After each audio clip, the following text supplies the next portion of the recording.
Hello दोस्तों, अस्सलाम वालेकुम। आज मैं लाई हूँ आपके लिए होटल स्टाइल में मटन कढ़ाई की रेसिपी, जो कि बहुत इजी तरीके से मैं आपको बता रही हूँ। यकीनन आपको पसंद आएगी और इंशाल्लाह आप ज़रूर ट्राई करेंगे। तो चलिए शुरू करती हूँ मैं अपनी आज की रेसिपी। तो इस रेसिपी को हमने घी में बनाना है, ऑयल में नहीं बनाना। हम जब भी कभी बाहर खाने के लिए जाते हैं तो होटल वाले या ढाबे वाले जो हैं वो घी में ही इस कढ़ाई को बनाते हैं। तो चले आज हम उसी स्टाइल में शुरू करते हैं अपनी रेसिपी को। यहाँ पर देखें मैंने घी डालकर गरम कर लिया है। अब जैसे ही ये गरम होगा तो मैं इसमें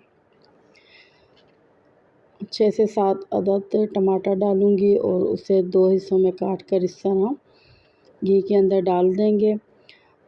तो यहाँ पर मैंने मटन को हाफ़ कुक किया हुआ है। अगर आप हाफ़ कुक नहीं करना चाहते तो फिर आप पहले इसमें मटन का गोश्त डालोगे, तो उसके बाद से आपने 5 मिनट तक उसकी बुनाई करनी है और फिर आपने ये टमाटर उसके ऊपर डालने हैं। तो यहाँ पर मैंने गोश्त को हाफ़ कुक किया हुआ था, तो इस वजह से मैंने पहले टमाटर डाल दिए हैं।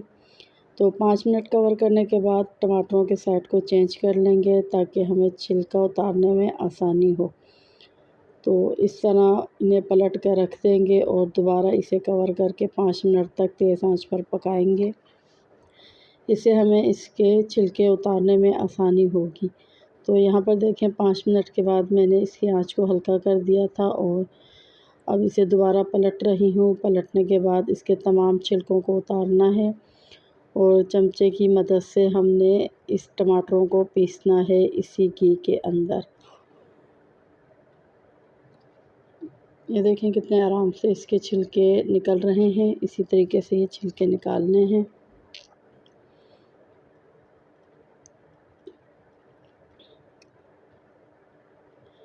तो अब ये देखें मैं इनको पीस रही हूँ।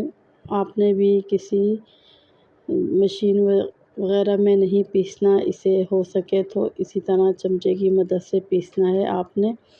अगर आप इसको पीसोगे तो ये वो जायका नहीं देगा। हल्की आंच पर अगर आपको ज़रूरत पड़ती है तो इसमें थोड़ा बहुत आप पानी भी डाल सकते हो ताकि ये मज़ीद नरम हो जाए, वरना कोशिश करें आप पके हुए लाल टमाटर लें, कच्चा टमाटर यूज़ ना करें। तो यहाँ पर देखें टमाटर अच्छे से पीस चुके हैं और हमारा ऑयल भी सेपरेट हो चुका है। तो इसके बाद अब मैं इसमें डाल रही हूँ 1 चम्मच भर के लहसुन का और 1 चम्मच ही भर के इसमें अदरक का डाल रही हूँ।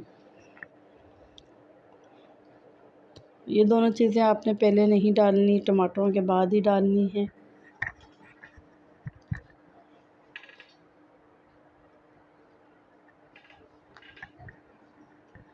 डालने के बाद हम 2 से 3 मिनट तक इसकी बुनाई करेंगे ताकि ऑयल और सेपरेट हो जाए। ये देखें तमाम घी या ऑयल ऊपर आ चुका है। अब मैं इसमें मोटी कटी हुई हरी मिर्चें डालूँगी। आपने मोटी ही मिर्चें यूज़ करनी हैं, बारीक पतली मिर्चें नहीं यूज़ करनी।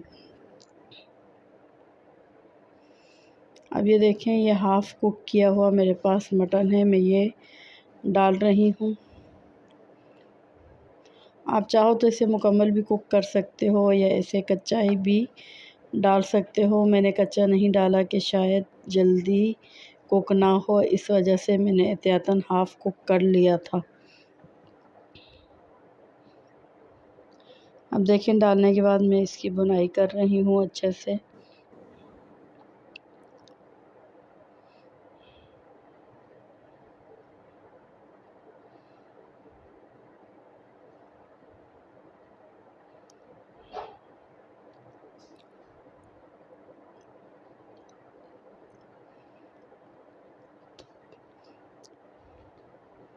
ये देखें इसकी अच्छे से बुनाई हो चुकी है